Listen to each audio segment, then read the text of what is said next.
কি লাগবে? ভাই ভালো বিস্কুট আছে আপনার কাছে? বিস্কুটের অভাব নাই, দেখতে পাচ্ছেন না? আসলে ভাই আমি একটু চোখে কম দেখি তো।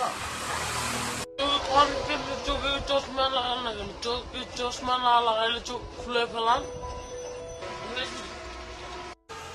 আচ্ছা ভাইয়া, আপনার কাছে কি ভালো বিস্কুট আছে?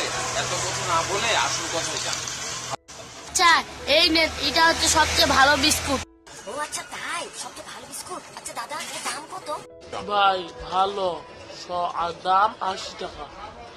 কি বলছেন ভাই, 80 টাকা দাম? আল্লাহ। আচ্ছা ভাই ডিসকাউন্ট করা যাবে না? হ্যাঁ ঠিক আছে ভাই। আচ্ছা কয় টাকা দিবেন? কত দিব ভাই? ভাবছি ভাই আমি 30 টাকা দিলে হয় না? ভোগের মুলুক পাইছেননি? জীবনে বিস্কুট খাইছেননি? বাপ দাদার বিস্কুট খাওয়াইছে? আসলে ভাইয়া বাপ দাদা খাওয়াইছি কিনা ভুল লাগেছে।